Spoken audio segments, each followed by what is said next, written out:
There you are right, Jack Mirth. Thank you very much. Click the un. So, let's start that again. Good evening, everyone. Welcome to Worlds and Crafts. Bran, your host. This is a stream devoted to opening the curtain of creation on setting building, where we'll talk about meta plots and tonight specifically the future of fantasy. Some of you may have seen the video that I posted. So, brief recap.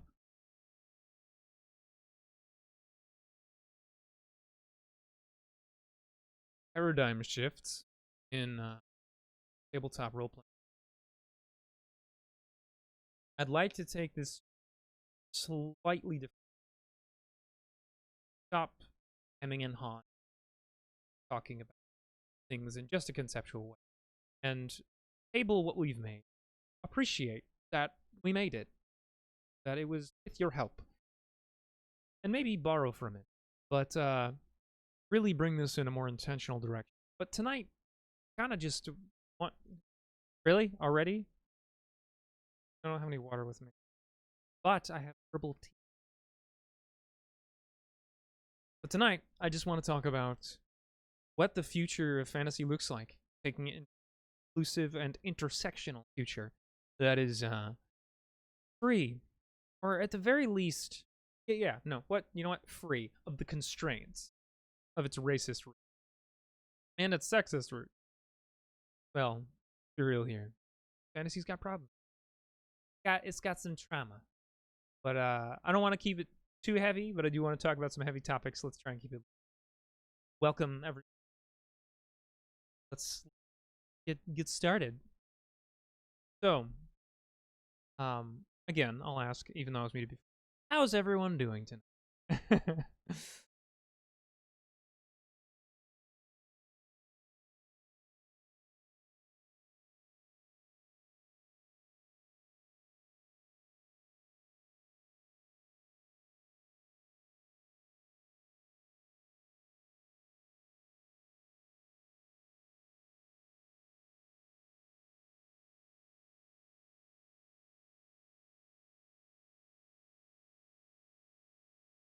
A nightmare.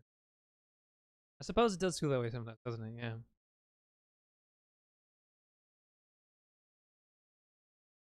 Valid. Well, we're going to talk about the bright future. I mean, we're definitely not going to talk too deeply about the terrible past. I'm interested in talking about where we're going with it. Everyone has seen ad nauseum. Haven't? Just go on Twitter. In hashtag.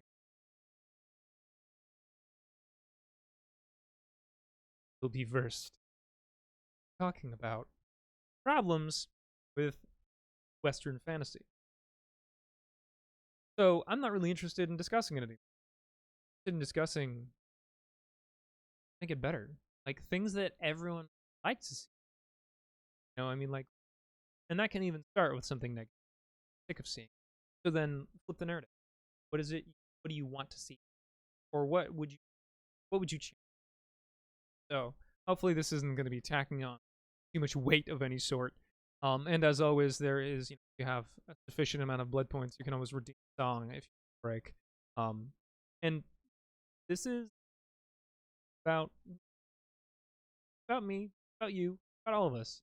I mean, the motto of this stream now is creating is better with friends, and that's how I want it to roll.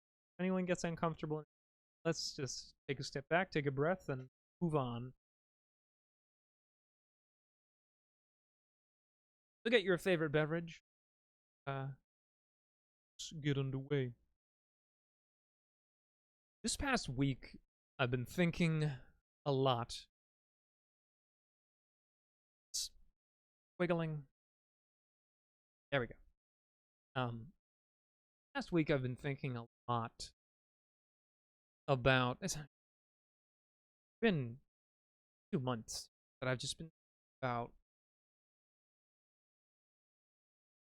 how much I just really want to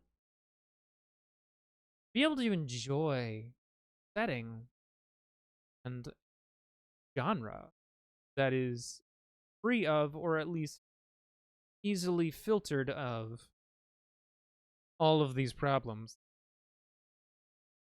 Over there and go, yes, as you enough for the moment. We'll continue to have those discussions, but please, 5 minutes, fuck off. And this has been a very pervasive thought line. It started, honestly, when I was considering doing a game master, which is something that I'm still considering. Because ultimately, at the end of the day, it seems like people enjoy my game. I bet maybe some people would be willing to pay for it, but that's still in the works. And a big part of the reason why it's still in the works is because I was like, yeah, I'll just make it easy on myself. I'll do some fucking fan favorites. I'll just play like a little D&D game, and then Wizards of the Coast exploded all over everyone, just vomited this vile mass of stuff, and you're like, well, throw that project out the window. So I decided maybe I would move on to a different game system, but that's ultimately, a not really a clone, a reimagining kind of Dungeons and Dragons called Fantasy Craft, which I really like and I enjoy, but it's still mired in Western fantasy. And as the conversation just opened up like great and terrible flower that really needed to be seen, but was ultimately very discomforting. It just made me realize that maybe it's time to toss all of that the window for me. Time to just step away from that, move on to other things. And honestly, that freed my soul a little bit, because I realized I felt consumed by those limitations. I've had so much fun over the past 12 years with Dungeons and Dragons, with with fantasy, Knave, basic fantasy role playing, with so many beautiful people. I've had a ton of fun, but ultimately, most of those people have been white. I mean, like, I have friends, but that doesn't change anything. I don't often play games with them. I don't often get the opportunity. Moving away from that, I've been running things Traveler, which is pretty free of bullshit because it's just science fiction. It's up to you to make it. So there's that, which I've been enjoying. And it's obviously not free of racism. No one is free of racism. It just takes amendment and self-awareness as much as possible. But it's as free as I can make it. And I kind of realized that I've been avoiding dressing D&D. I've been hating on it for a while, here and there, getting frustrated with combat centricity and all that stuff. And I'm not here to just bash D&D, but just so much as tell you about where my mind came from. Because, again, Dungeons and Dragons is fine. I'm not saying stop playing it, but that I need to, that I want to take my and away from its tethers, which is ultimately Western fantasy, ultimately Tolkien. And as a white man, I struggle to make something that is completely inclusive. So I'm gonna rely on a lot of input, but I think that collaboration is ultimately the only way you can build something that is inclusive and intersectional. Otherwise, you can't possibly know what to represent. Very arrogant. Either way, moving on from that. Recently given Shadowrun a creep into my, because it is also rooted.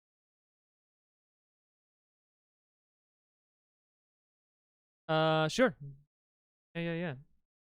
Let me. Might just be my gain. Boop-a-doop. Um, oh, hang on one sec. I actually think I know what it is.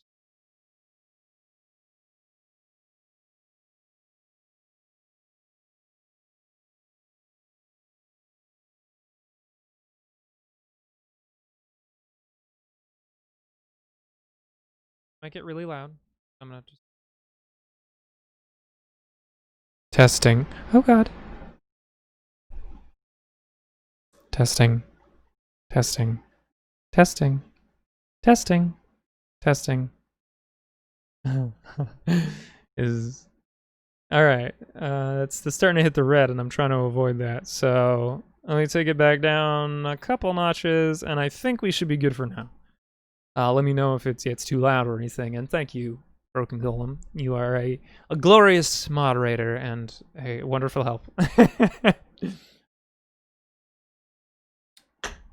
But yeah, I don't know. I've just been mired in thoughts about all this garbage that we've been like saddled with, you know, as like as a whole populace. I mean, like, man, imperialism, fuck. So there's that. But moving forward, inclusivity. We just talked about the past. They're deeply problematic, and I'm not gonna dwell on that any longer. Though, if anyone during the stream at all feels the impulse to share a story about something, you know, in their experiences that was either positive or negative about tabletop gaming with relation to identity, I would love to hear it. Really, I would absolutely love to, because those are stories that I can't possibly know, and I can't possibly bring into my own perspective and wheelhouse without, well, being informed of them. But of course, that's just if you want to. So, when I started considering maybe rebooting Worlds and Crafts, soft reboot, it came about because we had built our lovely Conadri, and it might have been Kondari originally, but it's Conadri now. Our lovely Conadri people, who I had made dwarves. You know, just a variation on dwarves, and we had a really great conversation about ways you can modify them, ways you can change them, you know, new routes. Instead of making them based on a people, you can make them based on an animal for funsies, because why not? And then sort of these lizard folk, I really want to hold on to them. They were so much fun. The whole concept of a species who were created, or at least believe they were created by dragons as abstract concepts made manifest. I mean, that was brilliant. That was so fun. You know, and I could not have done it without our lovely members here in chat. Is fantastic. So I definitely want to reuse that, and I think it really sets a tone. It really sung to me the dragons as abstract concepts made manifest. And I ultimately got that actually from reading another D&D clone. It's, yeah, I'll just leave it as a D&D clone. Let's go things to keep. We're just gonna make a bullet list. Dragons as abstract concepts made manifest. Fun as hell. I love it because it's very like cosmic horror almost. Also, these are boring. I desire something flashy. There we go. So that was immensely fun, and as a result, the magical lizard folk was immensely fun. But now my question is, do lizard folk have any problematic roots? Because if so, we don't need to avoid them by any capacity. I mean, having a species that is just anthropomorphized, whatever, that's fine. But if we can't identify the problems that they had, whatever they were, then ultimately, actually, I can think of a few. But if we can't identify the problems, then we can't really either directly address them and say, hey, this is problematic, and should be considered so, or avoiding it. And for me, I would say that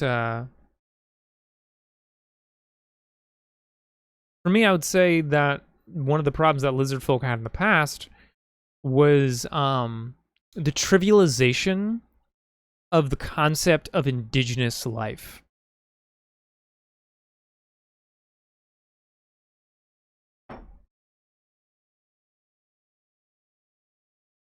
That is to say, indigenous culture, indigenous ethnicities. Because lizard folk have always been kind of used in that way. And a lot of the times when they're brought in, they were also, I think specifically of the Warhammer universe, how they were kind of like Aztec or Maya analogs, and all kinds of problems there, considering the conquistadors came in and slaughtered a bunch of people and were like, look at these savages and their blood sacrifices and such. Look at all this gold. And it was fucking awful. It was terrible and really needs to be reflected on. So us using lizard folks in this way, I would say is non-problematic, because ultimately they are just a sapient species that are just reptilian and have tails. Because we're avoiding those. We haven't touched on that. None of them have anything that are based on a real world culture that was abused by imperialism. So there's that. Other than that, I'm actually fine with abandoning the Canadri dwarves. They were fun, but I'm fine with just tossing them out, because you can't think of the concept of dwarves without coming back to classic fantasy. It's just kind of unavoidable. So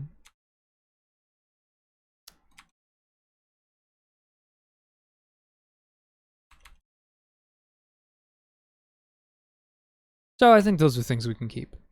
And of course, over here, we kind of engaged in the less problematic portions of fantasy, where we didn't really address what species were over here.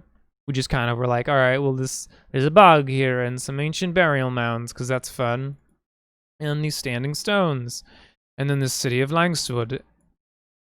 And that was fine, actually. Like, it's a pretty solid area. I think that we could very easily, if we wanted to, just cut out this little slice of the world and say, this is where our story is going to take place. This little slice of land, with this river and this island and all that. We could very easily take that separately. So there's that. But I don't necessarily, unless we all feel gung-ho about it, want to dive into starting on another world. So I have a question for all of you.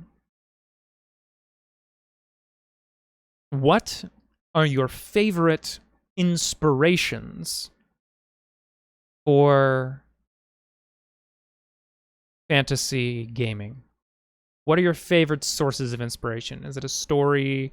Is it a book? Is it a series? Is it a movie? Is it an artist? Is it some specific music? Is it music? What are your inspirations that you use? Well, that's going on. I'm actually gonna do a thing here.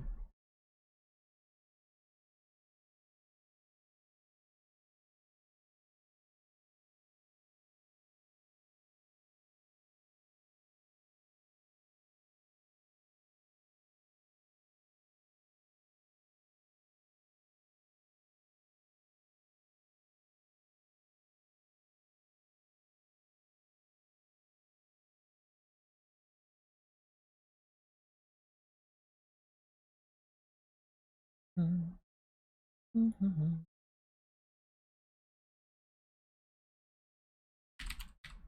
just taking a screenshot.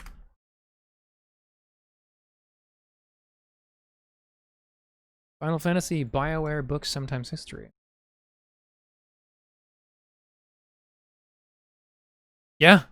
Early on in Worlds and Crafts, we talked about mood boards. Yeah, brief plug. This is Incarnate. I forget the command, Broken Golem. I don't know if you know it. So the mapping software we're using is called Incarnate. And Incarnate has like a $25 a year subscription, and it's absolutely brilliant. I was gonna leave this map here because I don't like to get rid of maps. And I was just gonna go ahead and well, let's see here. Probably. That's not what I want. Yeah. I thought we had a built-in. Yeah, I thought we did, but maybe not.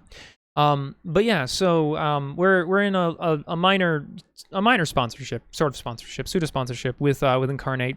You know, and that was after I started using it. We contacted them and were like, "Hey, we advertise you on stream all the time because your tool's amazing," and they gave us a subscription for Gehenna Gaming. So that was great. But yeah, what I'm doing right now is just taking a screenshot of this, and you can't see that because I'm using a program called Lightshot. And I'm gonna go return to my main maps. I'm gonna create a new map. Actually, I'll use this opportunity to do a little bit of showcasing. So in Incarnate, you can create, I mean, you have to purchase a yearly subscription to get all the good stuff, but you don't need it to just use the tool. There are some basic things available to you. You know, I've got several maps here. My oldest being this one right here. But many of these I created on the fly just to, you know, like testing this map right here. And it's a really, really good tool. But all of this I had to build. I had to place each tree. You know, I had to place the cities. But these are all sprites. These are all stamps, and you can upload your own. So it's pretty fantastic in that way. Going back to maps. So you have all these maps. I'm gonna create a new map, and this is a brand new style. It's beta access right now. They're working on fantasy battle maps, which I think is really cool. So purely top-down grid map, and it's A+. But then there's Fantasy Regional HD, Fantasy World, which is what we were using before. But they also have Parchment World, which I think is very pretty, and then a Fantasy Regional Classic. But I'm going to go ahead and use the Fantasy Regional High Definition because I'm going to be just snipping out that one little landmass and dropping it in there. And in the future, I'm actually going to be breaking up. The stream. So, announcement. I'm going to be doing a kind of lunchtime hour map building session on Thursdays. And not this Thursday, because I'm not ready to do that. But it's when I'm going to take all my notes from the stream and actually build the map based on them. And I'm going to do an ultra, even though it could potentially crash. It's experimental. But yeah, I'm going to be doing that at that point. And it's so that we can really bring in the focus on the stream into talking, into discussing. And we're going to also potentially start having guests. Maybe some interviews. Scenario building. Campaign building. Things like that. Get insight into different people's styles of building campaigns, and really just kind of diving deep into it and just chatting. As said before, this is ultimately a pretty informal stream. I'm not really big on the formal archetype. It's not my style. And so, you know, I really want to take a dive in that and see what other people's works are like, how they go about their process. So we're going to start integrating that as well into the stream. And that's why I'm going to separate out map making into just an hour-long segment on Thursdays. And that'll be starting either next week or the week after. There'll be an announcement. And as for this, I'm going to your Ultra 4K. I'm going to make it a portrait map. Digital portrait. Create map. Initializing. All right, cool. So I'm a fool, and instead of saving my screenshot, Hexerai, I'm going to borrow your private chat here. Instead of saving the screenshot, I accidentally copied it, so I have to save it to my computer. Map. Save. Okay. Now, I'm going to go to my stamps. We're gonna... Catalog. Upload. Choose a file. Oh, it's an 8 megabyte max? Problem. Let me... Pictures. Map. Please don't be too large. Ah, it was not too large. Oh god. Cool. Save stamp. Temp map. Boom! So, earlier, Jack, you said although you're a big consumer of books and movies and music, you tend to get your IDCB when looking at pictures. What are some of your favorite keywords to search for when you're trying to do fantasy stuff? And Hexerai, you said you get a lot of inspiration from Final Fantasy and from BioWare's works, but as well as books and sometimes history. Do you have a favorite Final Fantasy?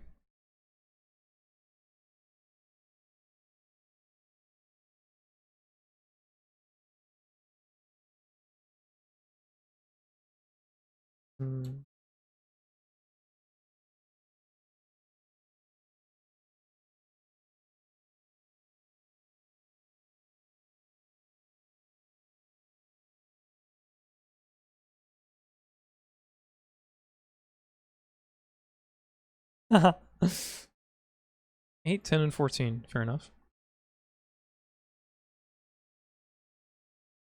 Hey there, Little Stone. How you doing? I mean, of course, you're a fan of 6. I can understand why. And suddenly the chat devolves into civil war. Civil war over Final Fantasy, because why wouldn't you?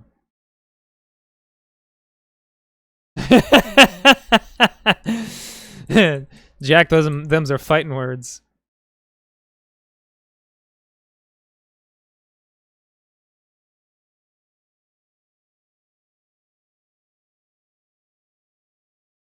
Cool. So I'm gonna lock that in, so you cannot move it. Temp map.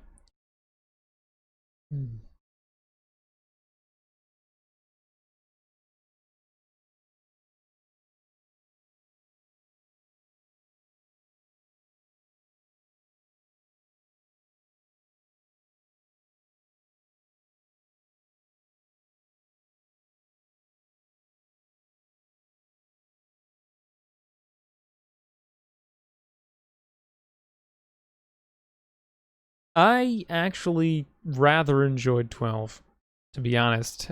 Le freaky.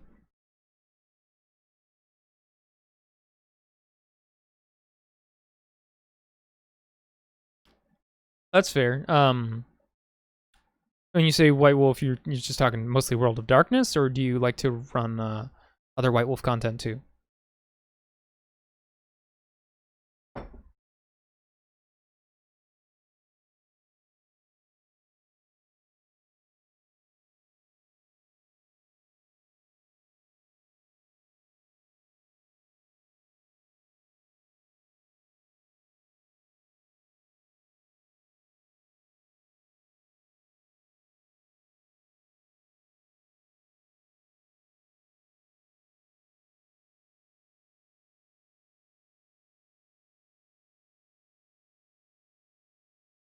I'm gonna flatten this to the background.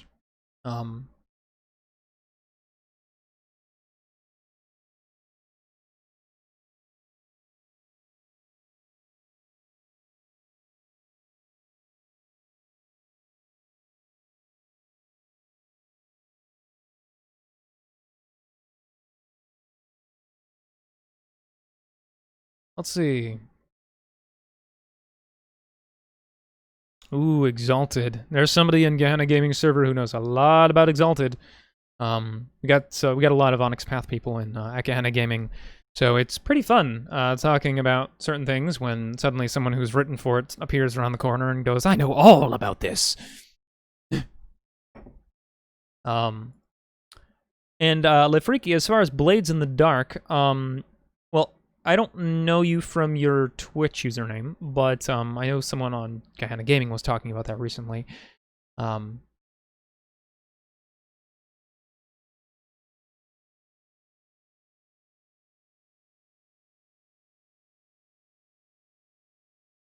Yeah, so let's plug that Discord. Because if you're not a part of Gehenna Gaming's Discord, you need to be. I'm dead serious. We like have a really great community. It's fantastic. We got a lot of game content that we help to just curate, but it's also just kind of like a meeting spot, you know.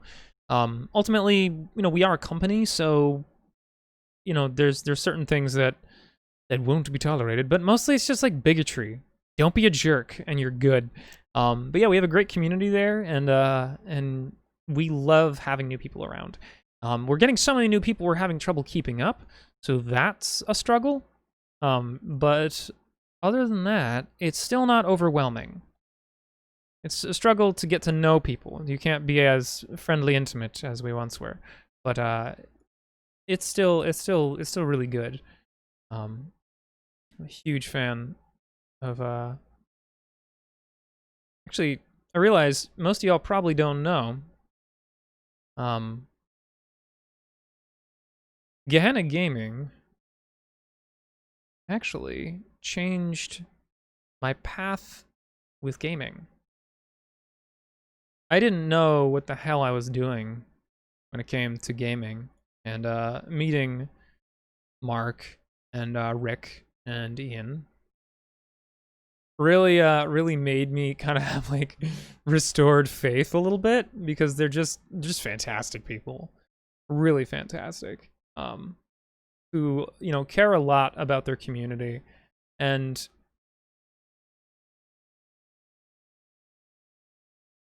take care, Jack Murth. Thank you so much for joining us. Please do come back anytime. Like I said, we're going to be doing some exciting new stuff in the future, and maybe even having some interviews. So tune in. But yeah, Gehenna Gaming, it's the best. Yes, sir.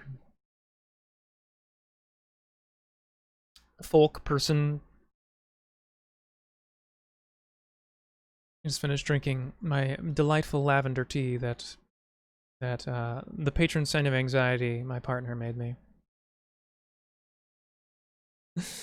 All right. I'm about to quit on this whole thing right here. I just wanted to duplicate this landmass before I moved on to talking about those inspirations a little more in depth. All right. Groovy. Do the brush tool, background. Open the catalog and get the water one. Let's just erase the map that I originally put in there for now.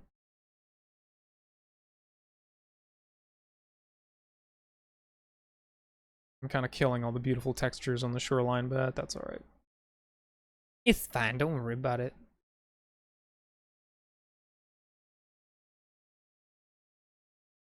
There you go.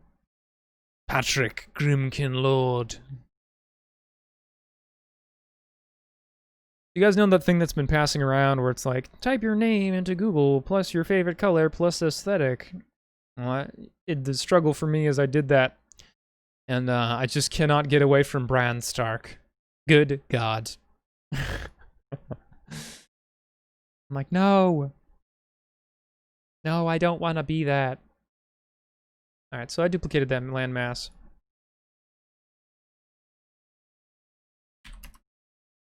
I'm calling this setting building stream 2 for the time being. We can rename it later. Okay. So we now know what everyone's favorite Final Fantasy is, and it's apparently quite varied. But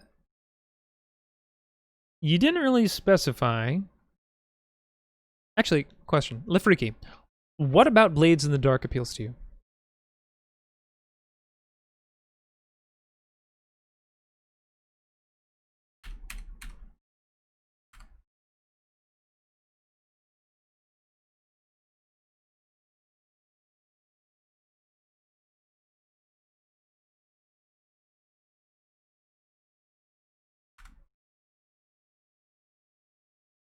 Mm-hmm.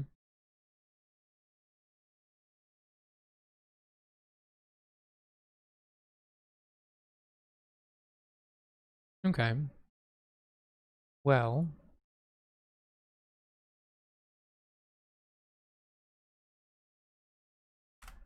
I learned early on in this streaming that I had to have a non-visible thing open for just in case Google decides to be cheeky. Okay, Blades in the Dark is a tabletop role-playing game about a crew of daring scoundrels seeking fortunes on the haunted streets of an industrial fantasy city. There are heists, chases, occult mysteries, dangerous bargains, bloody skirmishes, and above all, riches to be had, if you're bold enough to seize them. You and your fledgling crew must thrive amidst the threats of rival gangs, powerful noble families, vengeful ghosts, the blue coats of the city watch, and the siren song of your scoundrels' own vices. Will you rise to power in the criminal underworld? What are you willing to do to get to the top?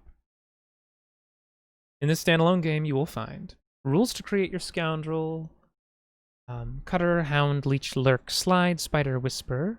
Rules to create assassins, bravos, cult, hawkers, shadows, or smugglers. I'm just kind of looking around. Cool, 36 players. Nice. I saw Blades in the Dark at a local game store, and it's very neat. I do like that theme. And that will lead, I think, that'll segue nicely into part of the problem and part of the answer to a problem I was having. I started this stream because I approached one of the founders of Gehenna Gaming, and I was just like, I've been doing setting building for a long time, realistically. I've been building fantasy settings, for all of my games for years because I hated using pre-gen settings. And I was like, so I kind of want to do that. And the one key element I didn't include in the premise for the stream that really should be there is exactly what kind of story you want to tell. And I touched on it, but it wasn't really fully defined. I just was kind of eager to dive into actually building the setting. And it was fun, but I want to start it again with building in that, baking in the stories that you want to tell from the very beginning. Because ultimately, every good game does that. I mean, in the World of Darkness, Vampire the Masquerade, you're ultimately telling a story about the struggle of becoming a monster. And there's really beautiful, deep lore behind that, but the high lore is ultimately you, the human, turning into a vampire, struggling to cope with that, and just learning the ins and outs of that. I mean, that's of course where the humanity mechanic comes from, where willpower comes from. It's excellently built that way. And I'm speaking more on the 5th edition, on V5 than I am of any other edition because I haven't played them. I also think of games, like Monster Hearts 2, which even though I don't love playing Monster Hearts 2, I could gush for hours about how brilliant the design of the game is because it is focused but flexible. And ultimately, I think that's what it comes down to, is what kind of stories do you want to tell. And it's not necessarily what the theme of the setting is. The theme of the setting is a high concept that kind of adds flavor to the story you want to tell. But like the stories in the original Dungeons and Dragons that you told were stories of realistically average people with extraordinary luck rising to noblesse power and becoming landowners. And the process through which they did that was by subverting the norms of society by basically being tomb raiders. You know, so it was kind of just like thieve and kill monsters and do these dangerous things to gain power and notoriety to be to ultimately become landowners and powerful people. So it was kind of an imperialism fantasy, which, for me, in retrospect, is kind of gross. Maybe not everyone agrees. I think so, because I'm just, you know, not a fan of imperialism. But Blades in the Dark is another great example. The premise is right there. You are seeking fortune in the haunted streets of an industrial fantasy city. And so it has a clear direction, the kinds of stories that are being told. So, question. Let's aim the question at Patrick if he's still here. You were the first to say that that Final Fantasy VI is your favorite Final Fantasy game. Do you think that, or if you had to say in as few words as possible what the base premise is, what the story is, what the story that's being told is, what is it? Because I actually have never played it, so this is also educational for me. And take your time, by the way. Actually, I think it'd be a fun practice to do with all our stuff. So like, my favorite game right now is Pillars of Eternity. I love Pillars of Eternity. I think it's really well designed. And if I had to boil down the story that's being told into one thing, it is that an average person is thrust into the role of thrust into the role of having a supernatural power to speak to spirits, and they must choose if they're going to use that for the good of everyone, or the good of themselves, or the good of specific people. It's a game of ethical choices. And that is supported through, you know, a much more detailed story arc. But that's the highest concept of it, that you are given this power accidentally, or seemingly so, and you must choose how to use it. And it was something that I struggled with for a long time. It felt very nebulous, this high concept for a game. And I'm borrowing language from Fate right now. You could call it, you know, you could call it a loose concept or high-level lore, whatever it is. But, yeah, the high concept. So, Lifriki, Hexerai, heck, Broken Golem. Choose a favorite media source, tell us what it is, and then see if you can tell us the high concept.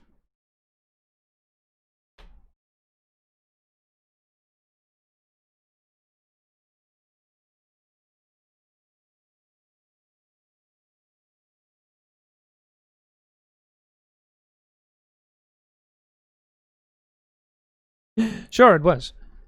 Your favorite source, your favorite like media, whether it's a video game, a movie, a book, a tabletop role-playing game. What is if you can like boil down the high concept? So if you can boil down the high concept, and what I said was that like in Pillars of Eternity, the high concept is that you are playing an average person who maybe has a little bit above average luck, or maybe substantially, you know, plot power, but that's nothing normal, or nothing unusual. And they're thrust into the role of having a supernatural power to see and talk to spirits. And this gives them a great deal of sway, because you can see the spirits and souls of the living as well. And so you have to choose how you use this power. So it's a game about ethical choices, but within this other framework. You know, the framework being the world at large for Pillars of Eternity. But if you boil it down to its basest high concept, that's pretty much what it is. That in a fantasy world.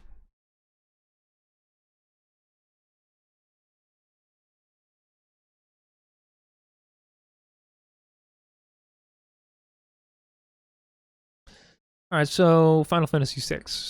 So there's an invading empire. The starting character is a person that has slight control over magic, which normal people don't have. He has no memory and is part of the empire to be used as a weapon to subjugate the masses and unlock greater power. TLDR, the Emperor wants to live forever, wants to tap into the gods' power, but gets betrayed by their most trusted advisor who usurps the power of the gods and becomes the actual bad guy. I mean, it sounds to me like it's honestly, the high concept is, well,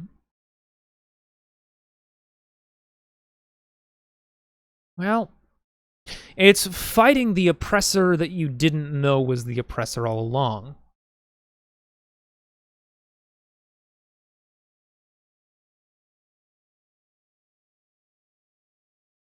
It's possible that I'm being too nebulous with this, because it is a game development concept.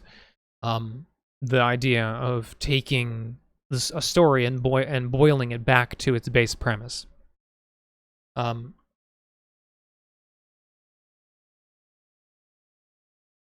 of course, there are other elements as well in a lot of these games. Like you said that, you know, Patrick, you said that Final Fantasy VI has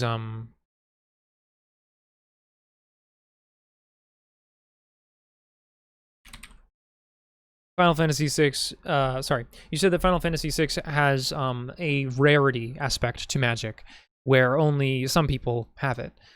So it's an extraordinary person, someone who has the power to make a change. And then using that power, having that power to kind of address the oppressor.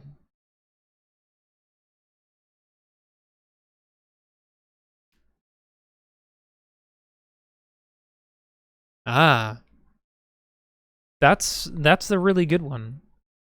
Because, I mean, at the end of the day, the Call of Cthulhu and much of Lovecraft's work is merely about coping with fear.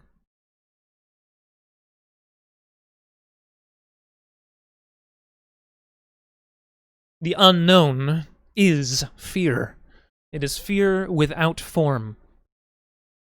And it's amazing that such a terrible person who just suffered from terrible nightmares, usually because of his own biases, and then paranoias and panics and traumas, turned it into these stories.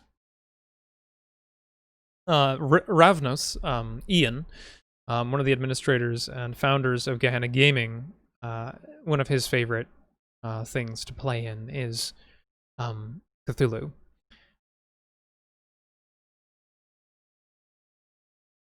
Yeah.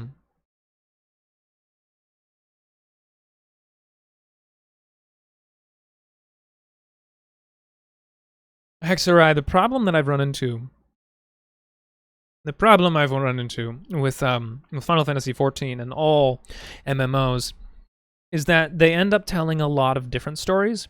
And it's not really a problem, it's fun, but it's not as focused because you're not selling a single product. You're selling a setting and the promise of a continuing product. So it's many different stories. So if you're going to try and do 14, choose a season, choose an update, choose a single story arc.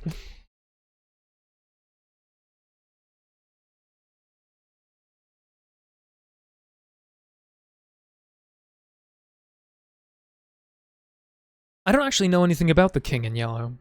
I'm woefully underread.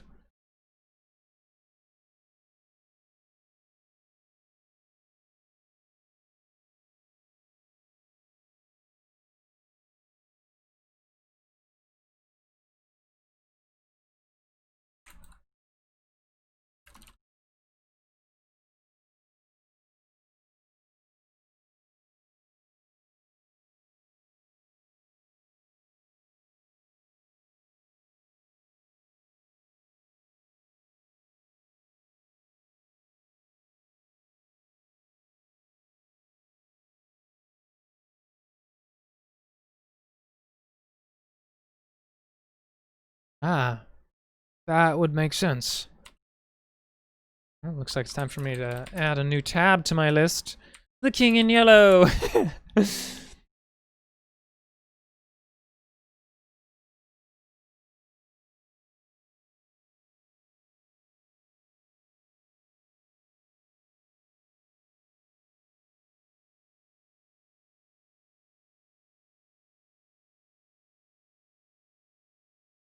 Oh, that's spooky, Patrick.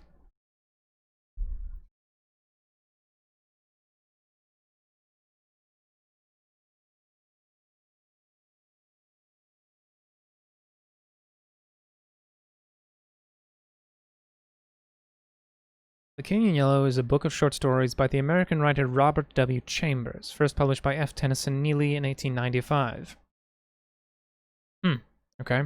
So the recurring character is the King in Yellow.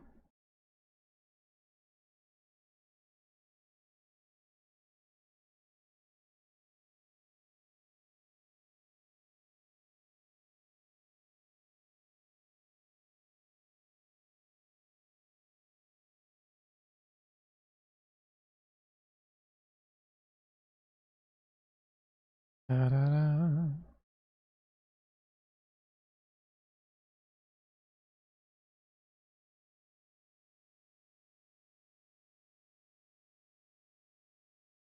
Huh. I'm not gonna get lost in a hole. I'm not gonna get lost in a hole. I'm going to leave that alone because apparently the King in Yellow was influenced by the writer Ambrose Bierce, who is an American short story writer from and a Civil War veteran.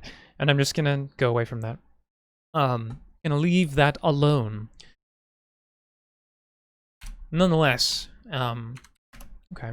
So actually, Lefreaky, I don't think I saw. Did you say if you had any particular influences, any particular inspirations you have for well, better question. Do you run tabletop games? I mean, you said you want to play Blades in the Dark, but I have no idea if you're, actually involved otherwise.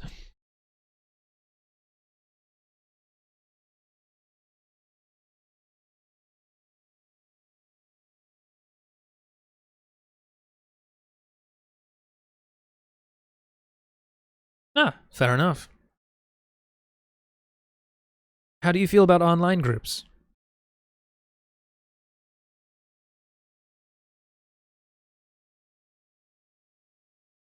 I'll have to text my. Ah, yeah, time zones can be a real bitch. Text my partner and be like, "Hey, do you want?" Actually, no, it's 7 o'clock. Okay. We're gonna talk more about this, about games. Um, we have a game master from Germany, who is who is excellent. Who's an excellent game master, amazing. Tobias Moore, Tom, and really, really, I love his storytelling. It's so much fun. But also, Lefreaky, we do conventions occasionally, online conventions, and we typically run games with the consideration of people around the world. So, and yeah, you're absolutely correct. The vast majority of the people in Gehenna Gaming are American. We do have a couple Euros here and there, but for the most part, it's just Americans. I think we had a couple Russian members, but I'm not sure if they stuck around. We do have a member from Indonesia. Yeah, I mean, we have sparse members all over the world. But I will read what Hexerai said real quick. 14 Stormblood.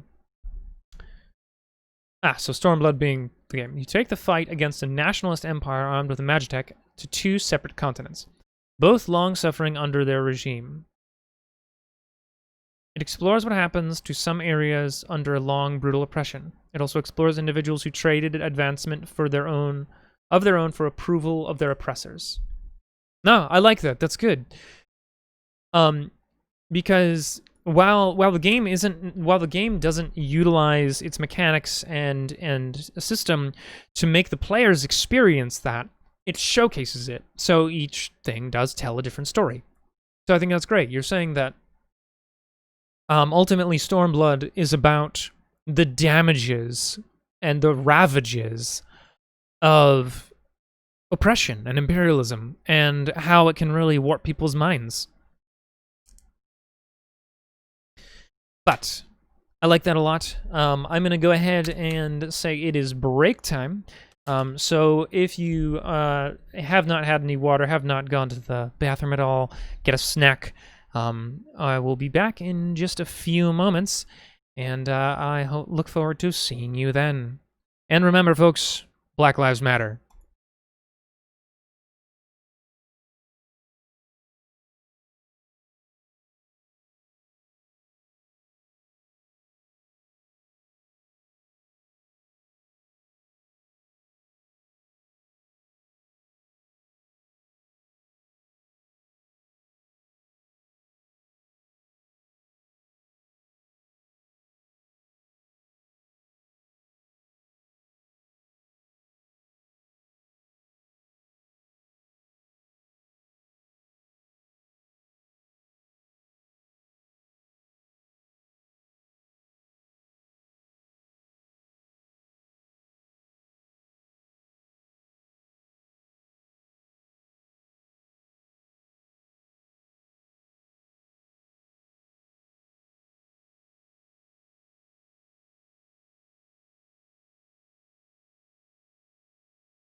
And we are back.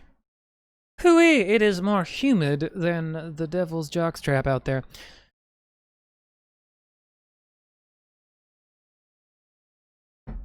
Okay. That lovely, beautiful thing. Let's see here.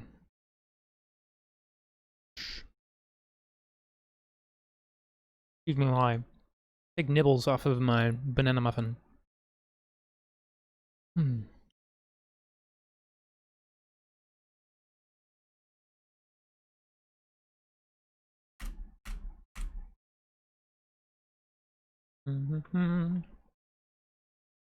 Snacks.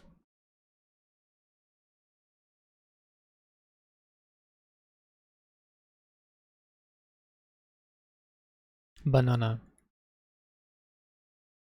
Hey, Big Dad. What, you never answered the question. What is your favorite inspiration for like running games, fantasy games specifically? What is your favorite form of inspiration? Do you like do you have specific ones, or is it just like I like to look up images or listen to specific kinds of music or whatever?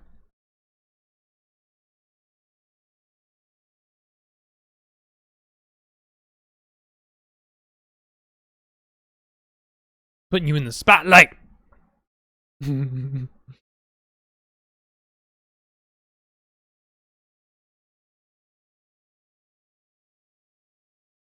Fair.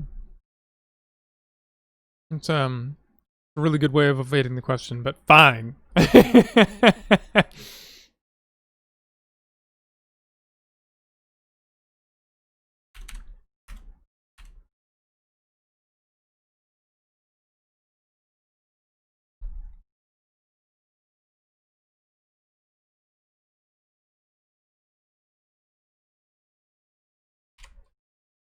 Oh, that is a very big mood. I just literally said, I just literally said in one of my chats that oh, in my V5 game, we're supposed to not supposed to. If we want some bonus XP, we do write-ups for from our characters' perspectives. And I was like, yeah, I can totally do that. 2 weeks later, I still haven't done it. It's it gets pretty bad to try and focus. It's pretty difficult. But hey, that is what it is, and haven't completely fubbed anything. I did miss last week, but that was because of a migraine. I was in bed, quite ill. But all right, moving away from inspirations because inspirations are fun, but I'm gonna go ahead and add another header.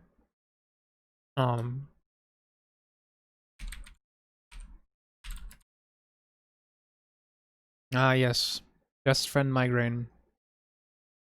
It's kind of weird because, ugh, that's a lot.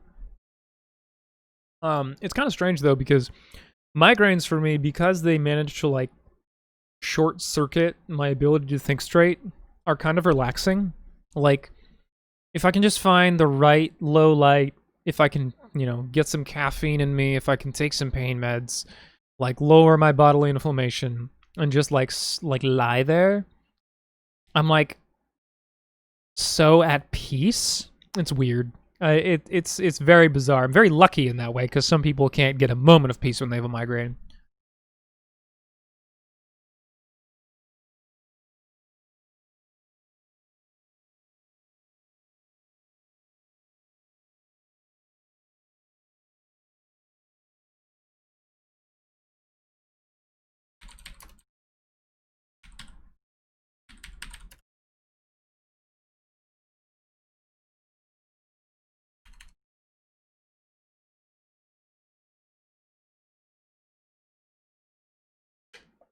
Unfortunately, migraines come in as many variations as there are variations of people in the world, so.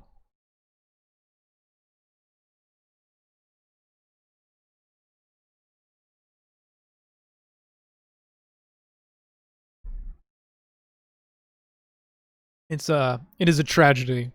We have several members of the server who are just completely debilitated by their migraines.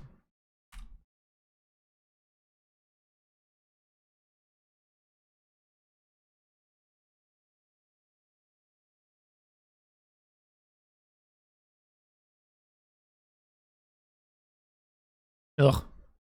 I'm really sorry to hear that, Flifricky. That's really hard. And yeah, what I said, oh geez, or about it's a lot earlier was Big Dad, you saying that you wrote a chronicle while your wife was in labor and you couldn't sleep. That is crazy. So that's a lot. That said, I imagine it was a good distraction.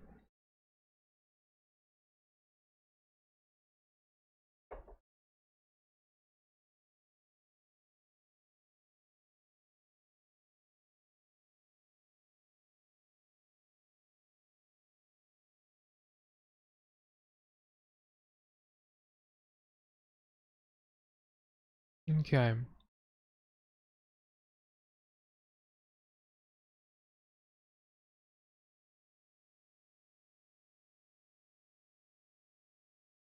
Oh, Pat, you joined the server. Hooray!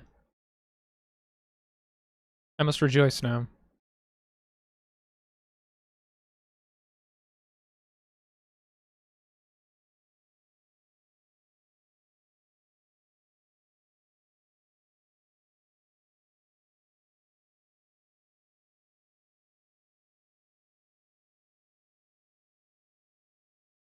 Well, I'm glad you joined. You know, I mean, feel free to mute the server, and I can always harass you if there's something important. I keep most servers on mute, and before I started doing moderation duties on Gehenna Gaming, it was constantly on mute, even though I work there.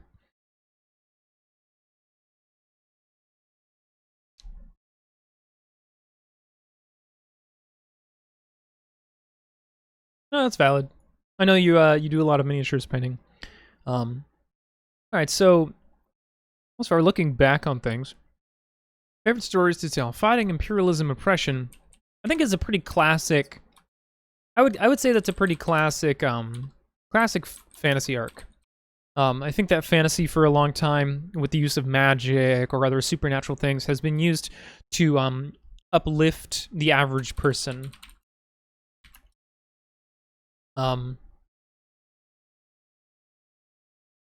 Through through rare gifts. Through rare or powerful gifts. Yeah, Pat, we actually have, under the Arts and Crafts channel, one of our members, Kendrid, I think it's Arts and Crafts. It's not Arts and Crafts. Where is it? Is it under General Tabletop? I don't remember. Either way, our member, Kendrid, often... Oh, yeah, it is. It's under Arts and Crafts. Often posts their miniature painting as well. Yeah, Kendred's minis are really great. I have to say, because I know Patrick very well, Patrick's minis are also really great. Like, really great. And then we also have Dr. Ether, Chris from... is it Darker Days Radio? I think? Yeah, Darker Days Radio. Who also paints minis. So we have a small sub-community who paints minis. So yeah, average people fighting imperialism, oppression through rare or powerful gifts is a pretty classic fantasy arc. And I think the thing that made Final Fantasy successful, they've done that a lot. They've repeatedly done that. They've just changed the themes, and it's done really well for them. Otherwise, the other one, oh yeah, powerless people banding together to fight their fear, which is pretty cosmic horror. Sometimes of each other. Pretty cosmic horror.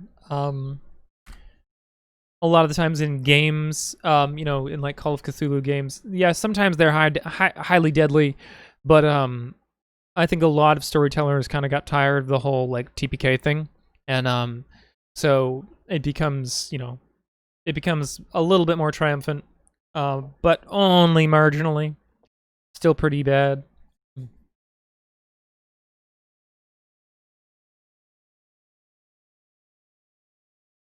right, so because you're Big Dad, because you said earlier that you know that you're not really sure what your inspirations are because they vary. Um, Chosen one stories, fair enough. Big Dad, you said because your inspirations vary. Do you have a particularly favorite chronicle you've either written or taken part in, or a game that you really like? Um,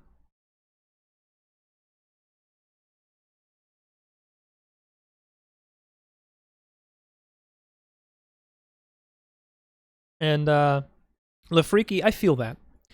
Um, I can deal with them. I don't hate them, but I can see why some people might. You know, it's definitely not everyone's cup of tea. But chosen one story arcs seem to be based or aimed purely at young adult crowds.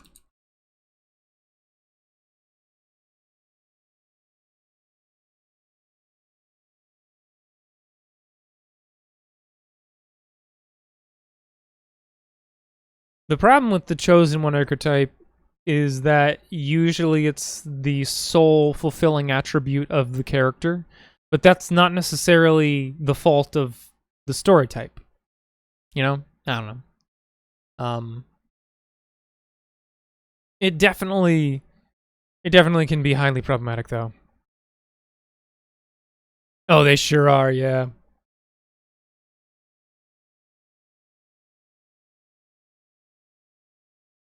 Yeah, they definitely are everywhere. I like that you can tell you're using a European keyboard because there's the I don't actually know how to pronounce it, but I think it's and also an A. uh, my keyboard mash does not include any of those characters.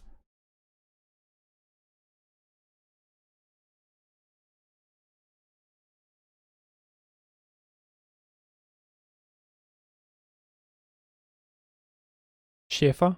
Yeah, like Schäfer. Um like the surname Schäfer? My my phonetics are awful at this point. I was learning German at one point. Not anymore.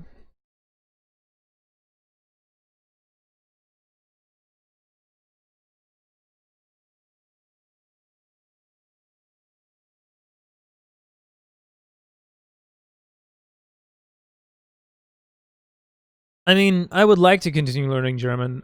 It's just not high on my priority list.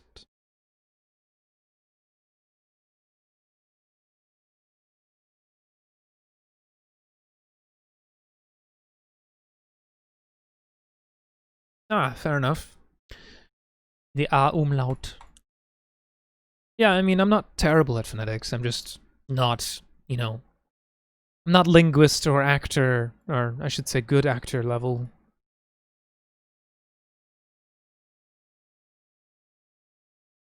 Okay. Powerless people banding together to fight the fear.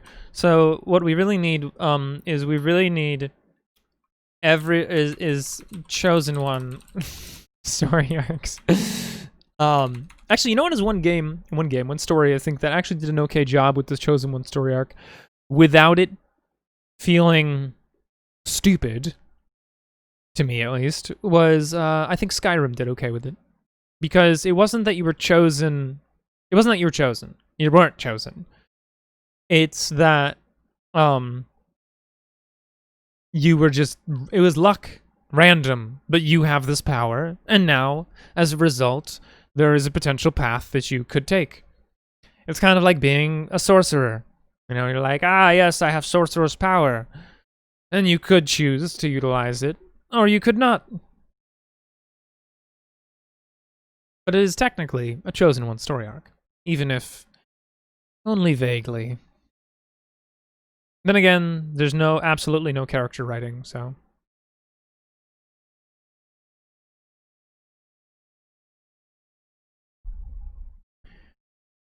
if you can't make your own chosen one, store-bought is fine.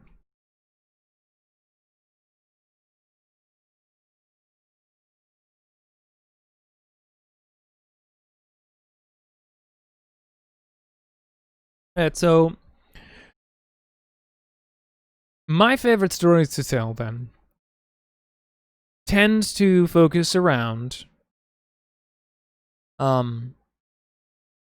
definitely fighting oppression. So I go with the average people fighting oppression. But usually not through rare or powerful gifts. Average people fighting oppression together. Like, that's one of my favorite stories to tell, is people banding together and needing to band together to fight oppression. Because the fantastical leap to a powerful gift or a rare power is wonderful for novels and video games. But for tabletop role-playing games, I think it can, honest to God, miss the point, you know?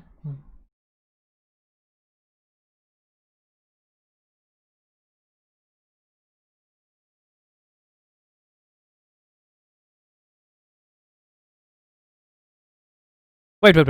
What do you mean by that, Lefriki? And Hexarai, I don't think I mind the Chosen One arc if the character did the choosing, not fate or whatever. Make yourself the Chosen One.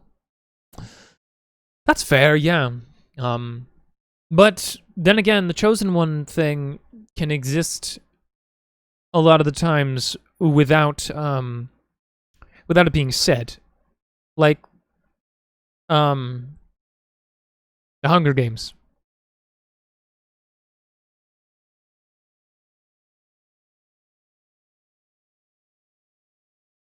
Praise set!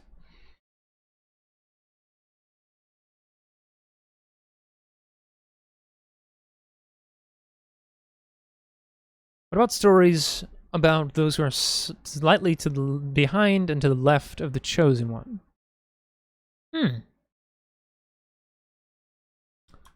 Playing... Oh, that's actually a great game concept. The players... Oh my god. The real hero is not the Chosen One, but the supporting cast.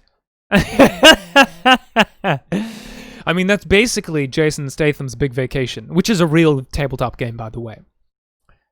And Lefriki, it depends on what game we're talking about, but I don't find the game more immersing that you can customize your own character if the game itself isn't designed around playing it like a sandbox. That's fair, Lefriki. Yeah, I mean, if we're talking about pure narrative immersion, I agree. I'm not more immersed into something based on the ability to customize my character. I'm just not. It's not what draws me to it. And I think that the concept of self-insertion is what originally drove the idea behind character customization. And I think that developers quickly discerned that it's really not necessary because self-insertion occurs based on empathy, not based on seeing yourself exactly.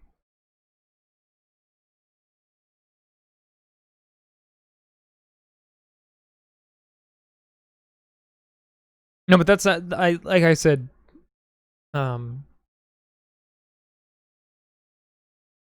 I think that would actually make a really great micro light RPG. Is I don't know, literally just call it supporting cast. It's just the name of the RPG, and the premise is, the Chosen One is busy doing Chosen One things, and you're here to clean up the mess.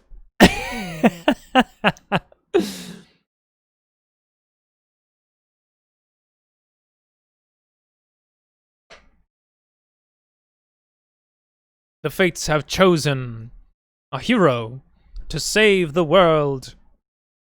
Oh, the red shirts. That would be hilarious. Yeah, no, I think Chosen One, exactly, the Chosen One, because the Chosen One ultimately becomes the metaphorical antagonist, you know, it becomes a setting element, you know, in the Game Master. The Chosen Few cleanup crew.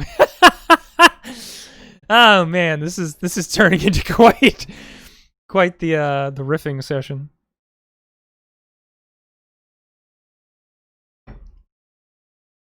All right, fantastic. So other stories I like to tell. Um,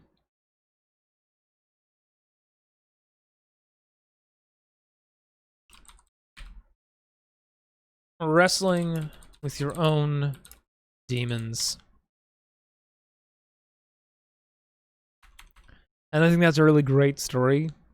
Just the concept of it. It's very simple and can be very elegant, or it can be very terrible. Um,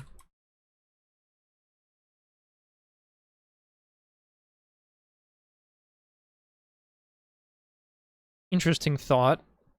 I wonder if you could lump climate change under cosmic horror, just for fun.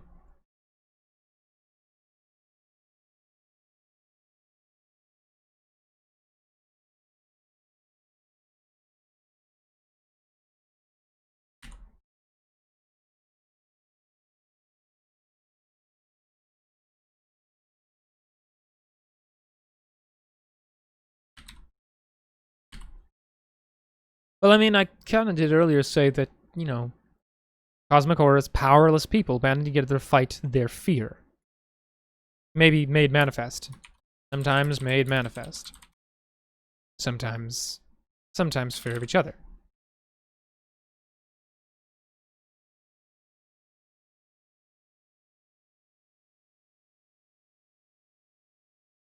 That's fair, yeah.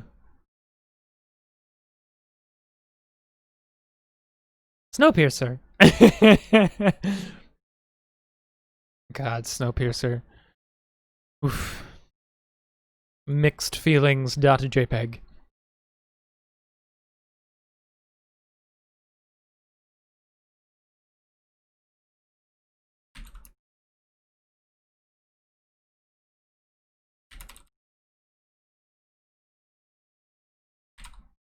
The last one I just wrote. Favorite stories to tell. Powerful or mundane individuals wrestling with their own demons, either the descent into monstrosity or the ascent into humanity. Or you could flip that, I suppose. The ascent into monstrosity and the descent into humanity, depending on what the game is. In either case, sorry.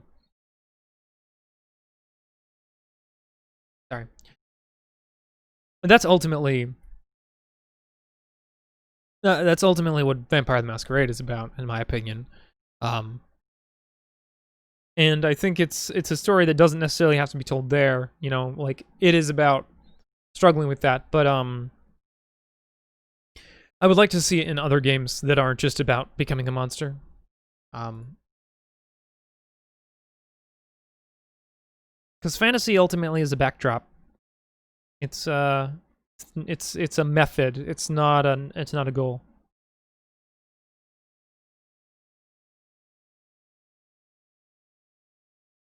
I never have. I've always struggled with environment. It's been one of my weakest suits for a long time, and probably about high time that I do something about that. Really, I am a game master. I've been game mastering for about 12 years, and I run games for Gehenna Gaming. My rank in the company is Master Storyteller. I run games at conventions, do them online, and hopefully in the near future I'll be offering a game mastering service.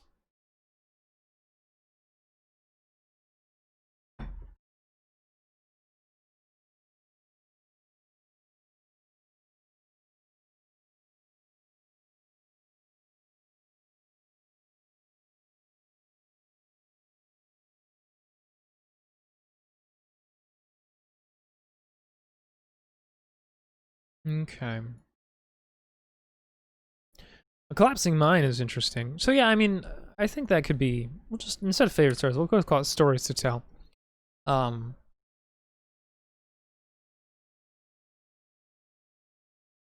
Ah. Yeah.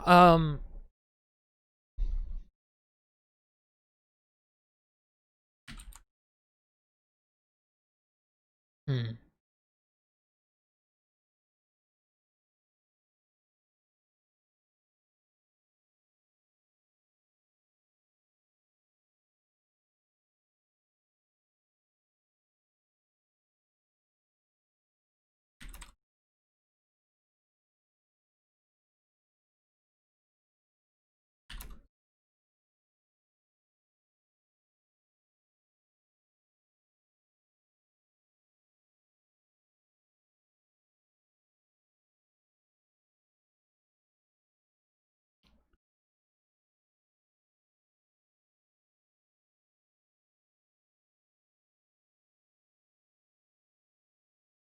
I think that's ultimately the problem I've run into, Broken Goal and Patrick LaFreaky, is that I was never terribly good at puzzles.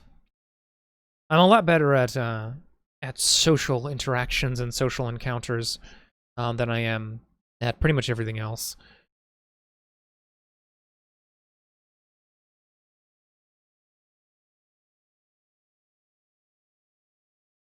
Not to say I don't do puzzles, but it's just not as common for me.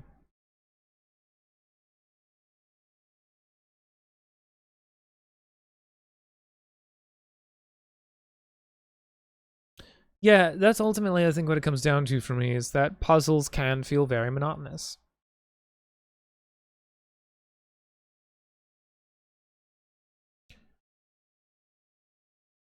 I don't think you have to be good at role-playing. Just gonna say that flat out. That is to say, sorry, pause, rewind. I do not think that you have to be good at play acting your role-playing in order to be a good role-player. Being a good role player, I think, ultimately just comes down to asking yourself the question, do I think, based on everything I know about my character, that they would perform this action, perform it in this way, and ultimately make this decision based on their history and everything? And if you really just want to do it, can you come up with a reason? But what would Elf Jesus do? Well, I think he would probably whip some bankers and feed the poor.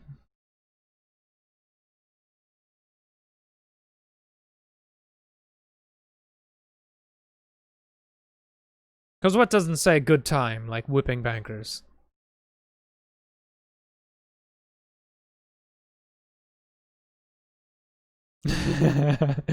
I mean, the story of Jesus is about a radical anarchist.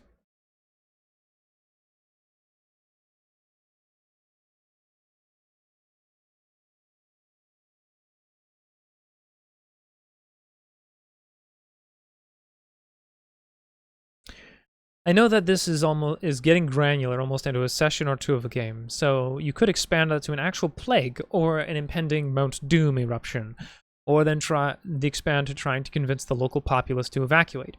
Coordinate rescue efforts in Countdown to Volcano Day, and then the second half of the game is the aftermath of the disaster.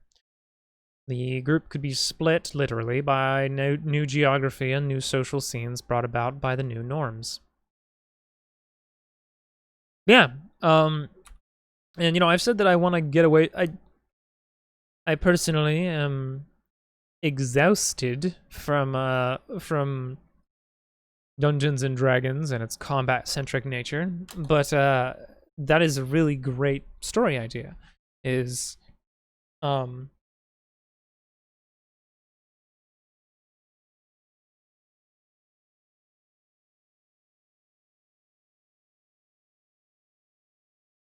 from inception through destruction and to rebuilding / completion.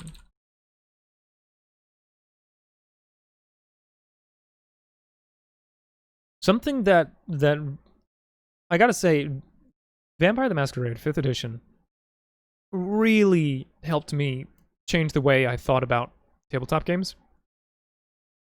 Because when you're building a character, you must come up with the human. You must come up with their history, who they were before they were a kindred, and who they ultimately still are, newly embraced. And the convictions that they have, and the things that have made those convictions come to fruition, usually in the form of people.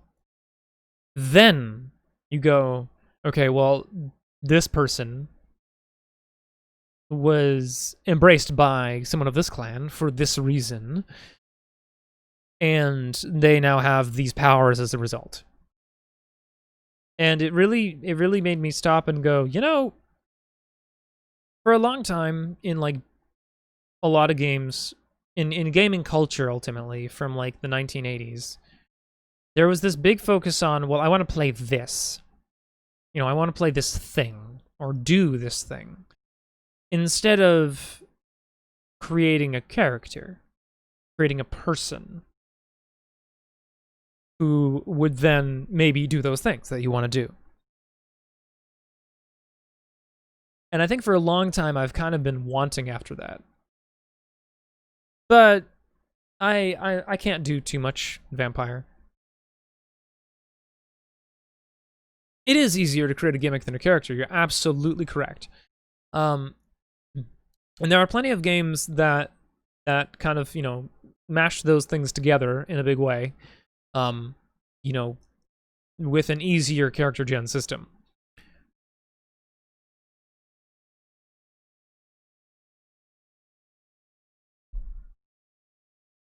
And I don't know if I want to say the word gimmick because that sounds harsh, you know?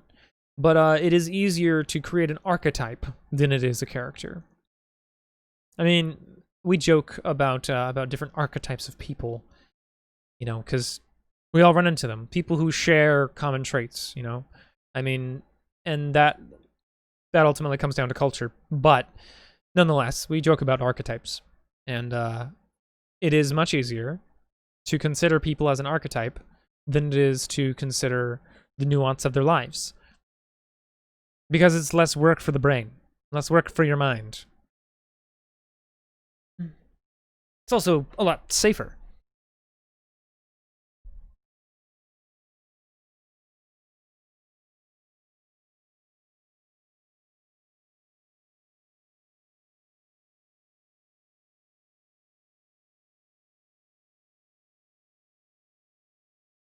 Hello there, Split Down Man. And I agree. Yeah, I think that I think there are a fair amount of games that ask you to be the concept more than the person. And it is a perfectly valid method of gaming. It is a perfectly valid way to run a game. You know, that you are this concept. Because, well, not every game's the same. It's just interesting to me because it seems like somehow, somewhere along the lines, Dungeons and Dragons. Oh yeah, Powered by the Apocalypse is great. Powered by the Apocalypse is wonderful. You're still encouraged to build out the person inside the archetype, but the archetypal playbooks are really fun. I've played Monster Hearts 2. We've got a Kult game running in our server right now. I'm trying to think of another one that I know of that I can't think of right now, but I really enjoy Powered by the Apocalypse. It's a good system for a lot of different things. It really excels at kind of ease of play and balanced economies. But I noticed that in, you know, recent years, I think a lot of gamers have been kind of pining for games that have a little more depth to them. You know, that have, and if they're lighthearted and fun, then please, for the love of God, make it not take me an hour and a half to 2 hours to build a character. And so when people are building D&D characters, I've noticed that they often start including more details in them, like more things, more humanity, more character traits, more quirks, more backgrounds. And it's almost a tragedy to me because the game system doesn't, it supports it, but there's nothing that rewards it other than the game master, which you can do in any system. Right, exactly. You can tell they want more. You can tell they want something else. But it's like, but they don't want to leave D&D. And it's usually, I think, because D&D is highly accessible. Their friends all play it. Everyone knows what it is. You know, and they know how to play it.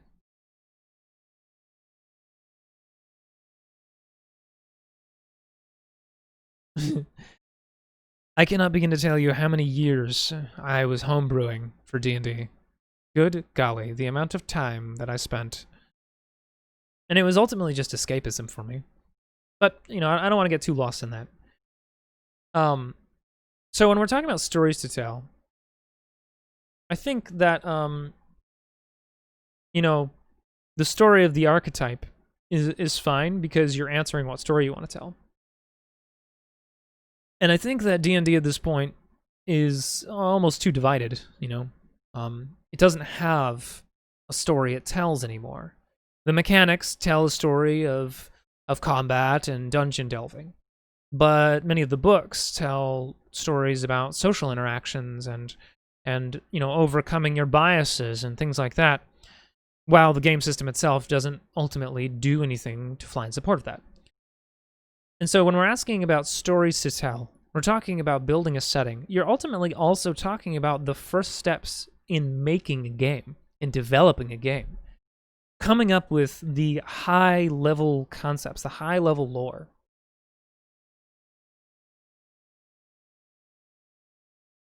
I mean, the stories players tell each other. Yeah, there is a certain amount of joy in being contrarian, but gotta say, I actually share in that. It is very fun to make your storyteller, your game master go, what? I don't want to annoy them by any stretch of the word, but causing them to be like, okay, is very funny. My partner recently did that in a V5 game. When she convinced some SI, an SI agent who apparently didn't have true faith, to give her like $60 because she was pretending she was a tweaker in order to avoid suspicion, and like he just gave her like $60. So she went into the gas station, and the storyteller was like, "Well, what do you buy?" It's like, a tall boy, a natty ice, and like. It's a perfectly valid like character choice, but it was just very funny. Just walk out, strolling past these SI agents who just gave you a bunch of money with a tall boy natty ice. It's great. Like, what's the first thing you, a tweaker, or like, or just someone who's really poor, do when you get extra income? Get something you enjoy, get something fun. Make your life a little more bearable. And it's just like, tall boy natty ice, let's go. But that's not the same thing as the incompetence and frustrating thing. It's just wacky. Maybe a little slapstick.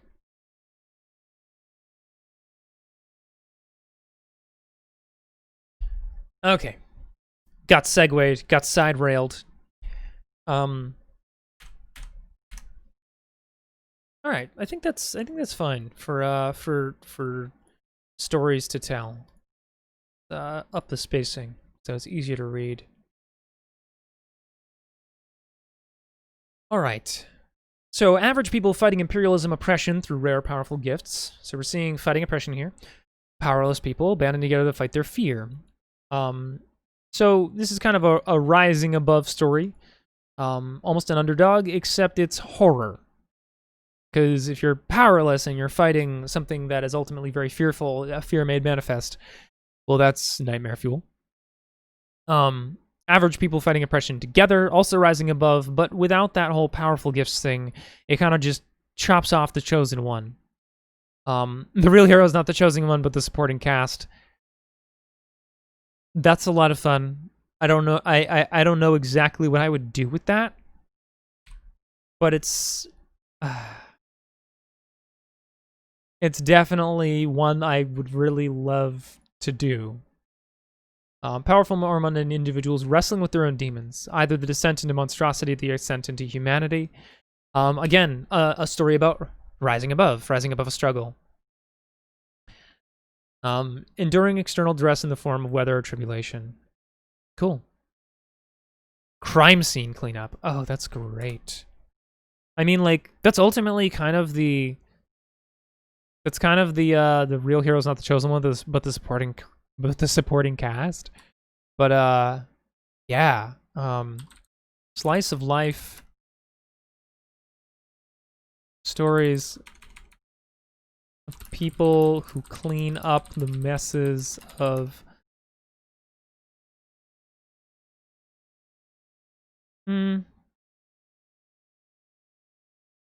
up the, let's call it the dirtiest messes. No, I know, but like when you said that, my brain went in a different direction. Because the real hero is not the chosen one, but the supporting cast. it ultimately brings to mind something rather specific, where it's again the chosen. It's a story that includes a chosen one, but none of the players, none of the protagonists are the chosen one. You know, there's only one book I can think of that I've read that actually does that, and it's the book Lamb by Christopher Moore. The life of Christ according to his childhood best friend Biff. Because I mean, you know, Messiah is ultimately a chosen one, right? Have you read Have you read it? Your Big Dad? Oh, it's such a good book. I read it on a flight.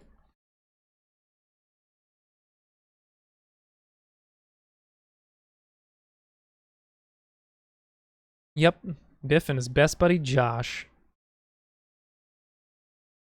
But cool.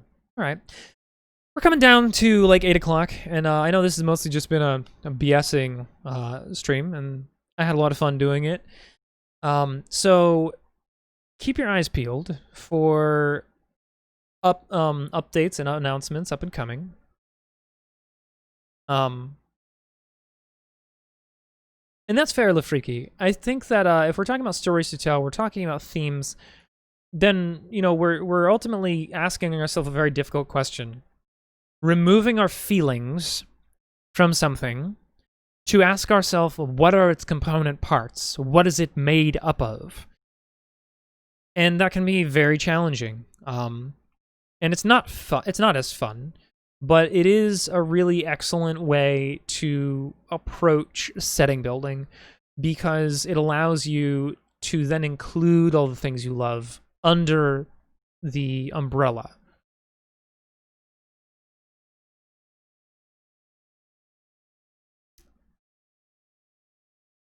Which sequel is that, Broken Golem?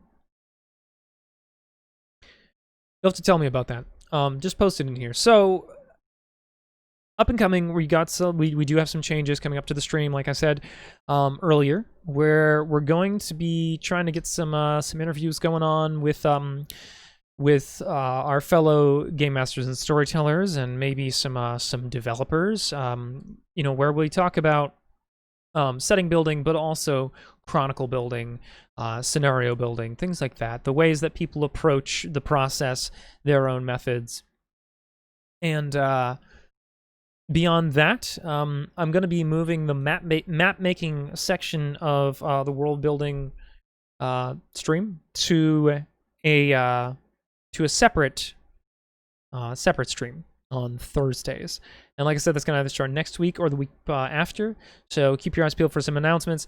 Do give us a follow on Twitter. My Twitter is at Kathakaros, Kathara. Wait, shoot, I messed that up. Kathakaros, Kathakaros. And also follow Gehenna Gaming on Twitter at Gehenna Gaming. If you guys like actual plays, if you like interviews with game developers and the like, if you like horror movies, if you like horror games, if you just really like tabletop, join our Discord. Tune into our Twitch. There's a lot of good content. We stream every day about something else. And honestly, all of our storytellers are just brilliant people. I can't handle how much talent they have. Other than that, there's something else I'm going to say and I can't think of it. Either way, please follow us on Twitter, also on Facebook, and thank you guys so much for tuning in. It's been a lot of fun, and I think that we've got a great starting point for content moving forward, for a direction where we're going to talk more, but less talking and more building in the future of fantasy. I hope you guys have a lovely evening. And remember, creating is better with friends. With friends? Friends. Creating is better with friends. And yes, Patrick. Kapla!